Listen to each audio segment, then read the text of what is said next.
Hi, welcome to my latest video. Well, in this one, we're going to upgrade this PC. Some of you may remember it if you've been watching my channel for a while.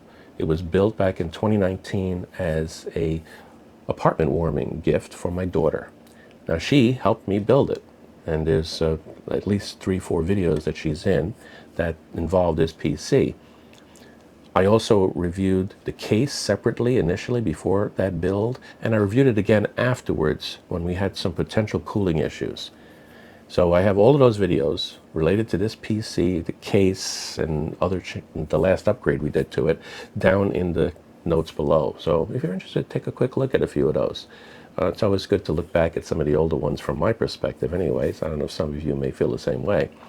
But anyway, we're going to change the CPU on this. I have the next level up from this. This has a Intel 8700 CPU. And I happen to have a spare 8700K, which is slightly faster, normal, improved clock speed. But it also can be, if we ever decide to upgrade the motherboard, it can be overclocked, whereas this one cannot be. In addition to that, I'm going to be putting 2 fans in, these 2 Cooler Master fans, to replace these oddball ones that came with the case. The one here and the one all the way in the back, they're not PWM, these are. Just like the 2 front ones, those are also PWM, actually the exact same fans that these are, that came with the AIO when we upgraded it to improve the cooling. Some of you may notice that if you go and take a look at those videos. In addition to that, we're going to be upgrading the graphics card. Currently this thing has a 1600 series NVIDIA from that era back in 2018, 2019. Well, I'm going to be putting a 3000 series card in here that I happen to have sitting on a shelf. I originally bought it for a build that before I even finished the build, I decided to get another 3000 card, and I have a whole series of videos on those 3000 series cards if some of you want to go and look back at it. But I wound up using a better one in my build, so I have this other one sitting on the shelf for years now. And I've been using it on my test benches to, test some motherboards and CPUs that, we happen to come across before I do the builds. But I can use that card on the test benches as well, right? So let's go ahead and upgrade this. But before I do, I'm going to take it out to the front yard, and I'm going to use my air compressor to clean up all this dust that's been accumulating over the years. And before anybody says it, that is environmentally friendly, and it won't hurt the PC. I'm not going to have the pressure up that high that I'm going to damage any of the components. I've seen at least one video about that, maybe 2 I think, that have warned against that. Now, I'm not going to go and buy those little aerosol cans to get air out. I mean, and even though they're technically recyclable, we know how that works. So I wonder about, their motivation for doing those videos on using those cans rather than an air compressor with the power turned down, right? But we're going to do that. And then right after we clean it up, we're going to test the performance. We're going to see how it performs today. Now, I'm not going to compare it to the old results that we originally got on this because some of the tests have been changed. They've got new versions, some new tests. I don't even know what the cadre of tests that I used last time. So we'll create a new set, and then I'll upgrade it with the components I mentioned, and then I'll test it again, and we'll see how much, if any, improvement there are. Okay? So stay tuned, and let's get started. Okay, here you go. I have it outside now, and I'm going to take off the covers, glass in this case, and I'll blow it all out, and we'll see how it goes. You may be able to see some of the dust here, especially on the top here. It's got some dust that has to be removed. So let me go ahead and get it all taken apart in terms of the skins, and we'll see what happens. Okay, here we go. I got the charge all in the air compressor. Let me open up the tip here.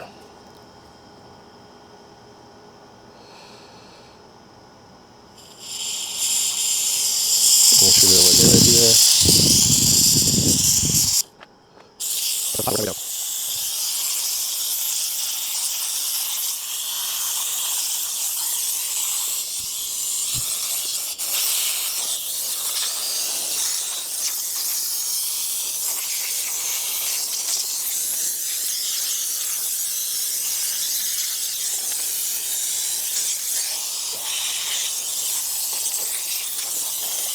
I'll go along the back here.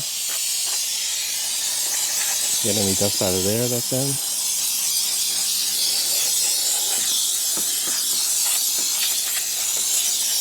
go around the front.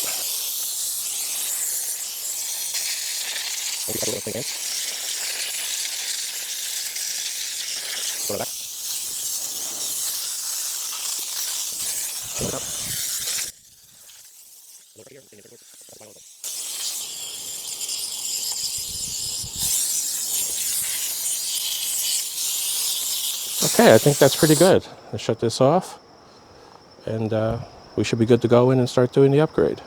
Okay, I'm somewhat disappointed at the performance results of the existing M2 NVMe drive that's in this PC that my daughter has. So I went and got this off my shelf. It's one I bought a while ago for one of my other experiments. So I'm going to go ahead and swap them out. I'm going to have to copy the drive first. So I'm going to utilize the unit from CoolPi that I reviewed a while ago, and it does pretty good. So I'm going to use this to copy the drive over after I pull it out of the PC, and hopefully it'll work the same, but just faster. Okay, let's see. Okay, here I got the PC lie down, covers off. Let me go ahead and take this NVMe drive out. So it'll be the first thing I replace. I'm going to do a quick test. I'm not sure if I'll show it on the video or not. After each thing that I change, just to make sure that I didn't cause a problem. It's a prudent thing to do, right? Okay. We'll get this out. Wiggle very carefully. And there we go. I'm going to take this heatsink off, but after I copy it. And then I'll put the new one in, the one that's been just cloned. Let's get the screw on. I'll put the heatsink on later.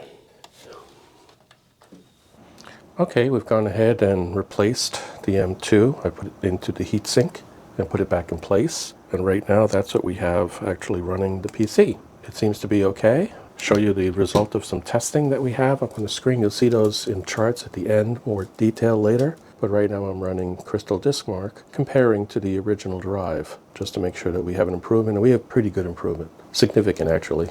So let me go ahead and move on to the next upgrade step. So before I do anything, I like to make sure I secure the back part of this CPU, the bracket. So I put some masking tape, high quality masking tape, just to keep the thing from coming down on me too much. Still come down, but it won't come on that much, okay? Okay, now let's change the CPU chip out. I have here the 8700K that's going to go in now to replace the standard 8700 that's in there right now. These 4 screws, little by little to start. Then I back them off all the way once I have it going, huh? Hopefully the wires are not going to be stressed out on me here.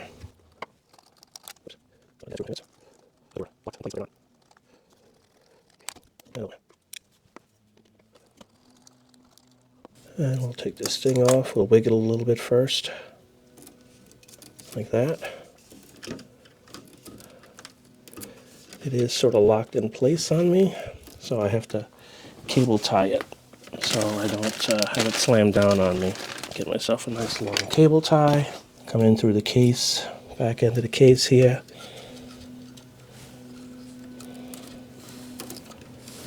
We'll tie it in place so it doesn't fall while I'm trying to change the CPU.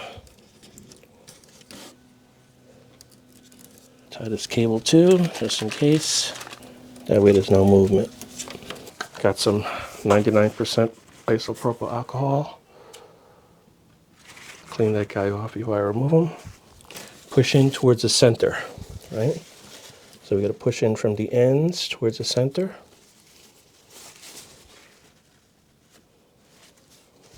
So it doesn't fall into the socket.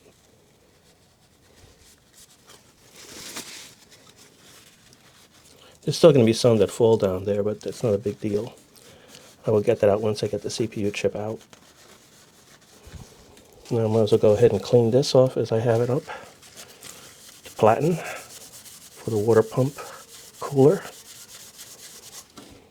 I'll probably clean that a second time in a minute, as soon as I get the CPU out of there and swapped. So now we carefully open this guy up, push it down and then to the side, like that. And then, assuming I can get this guy out of the way, should be able to get this guy up like that. I'll hold it up. I'll take this CPU chip out very carefully. Be careful in tight places like this. Make sure I have the stars right, the arrows that are there. As I put the new one in place. Yep. Looks like the arrow's over there in that corner. So I'll gently place it down to lock in place like that. And then I will lower this back down. There. Got it underneath. You get it underneath that screw, right? And then we push this back down and we lock it in place. Okay, let me get some compound. Got some MX4 here. Put that in place. Now, since it's a nice traditional square CPU, I'm just going to put a center drop of it.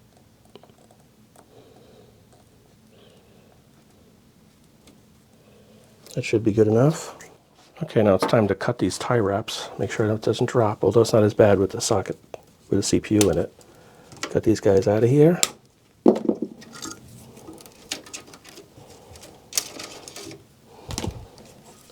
And then we can lower this guy in place again.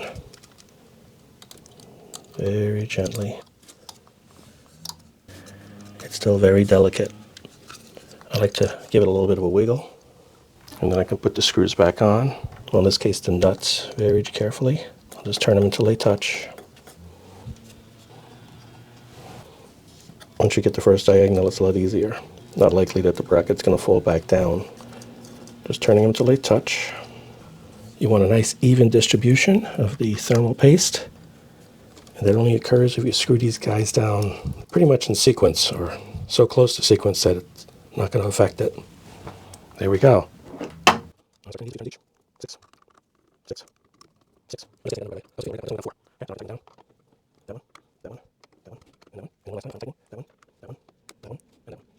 Okay, I know I shouldn't use the term fire test, but that's really what it is. I got to turn the power supply back on, and then I'll hit the power button. Let's see if she comes up. CPU installation, please enter setup. So I got to hit F1. It wants to redo the setup here. And what does it see?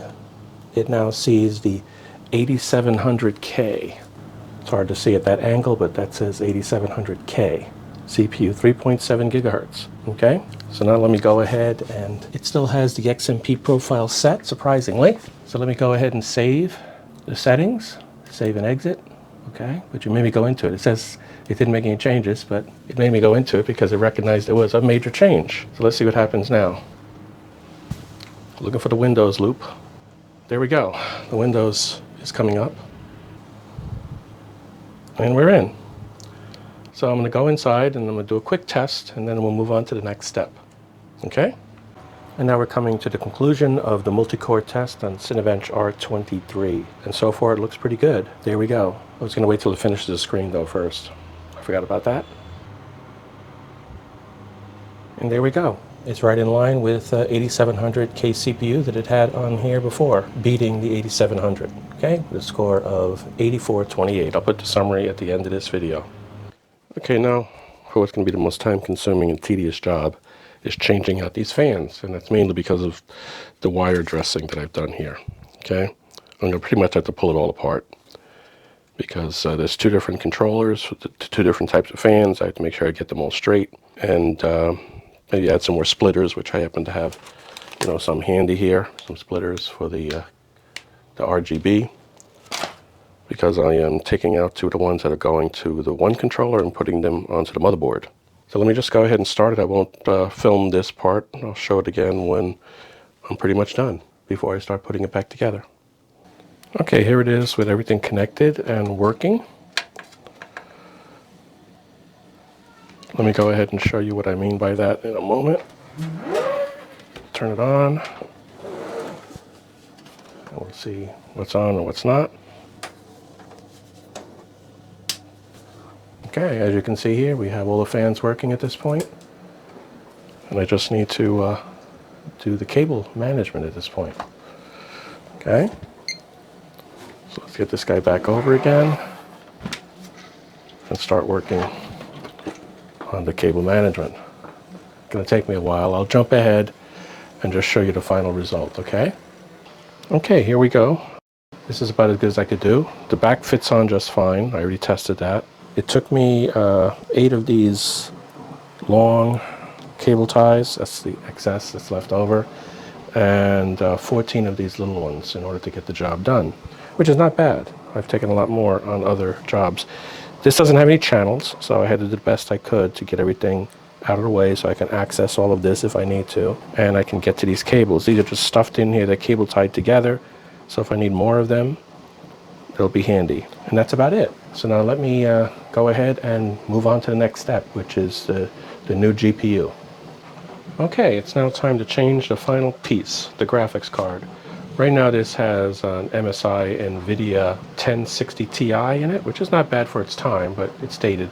I'm going to put in a 3000 series card. So let me take this one out first. I've already taken the bracket off that secures it to the back. Let's see, I need to remove 2 screws back here. Let me show you that.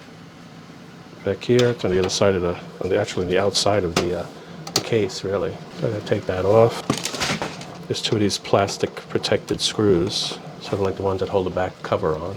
Take those out. I'm going to take off the PCIe 12-volt power.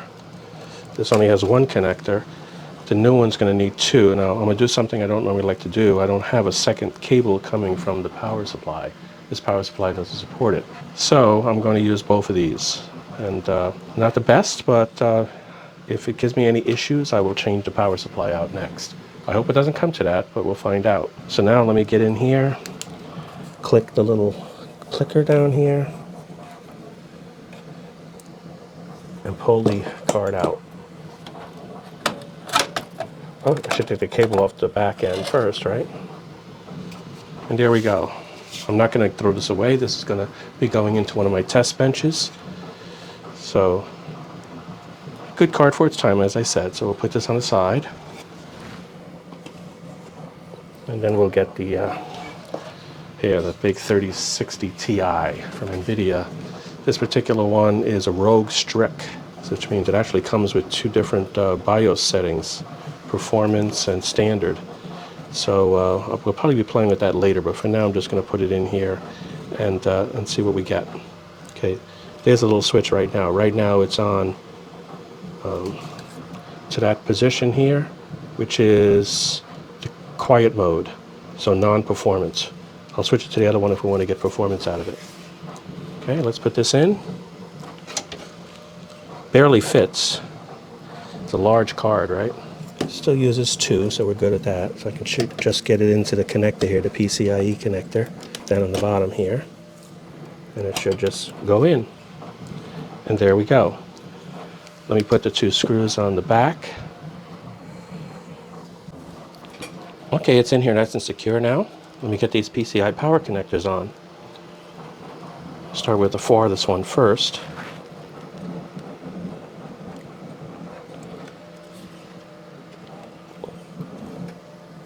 Here.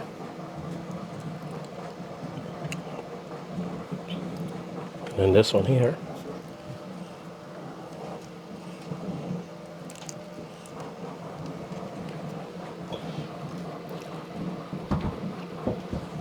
Okay, they're on. This looks like it's going to be kind of heavy. I'm going to have to get myself a something to prevent the sagging. Maybe I can 3D print something with my new 3D printer. We'll see. But for right now, let me see if I can power this guy up successfully with the new graphics card in. I've already plugged in the monitor to the end of it. Let's go ahead and see what it does.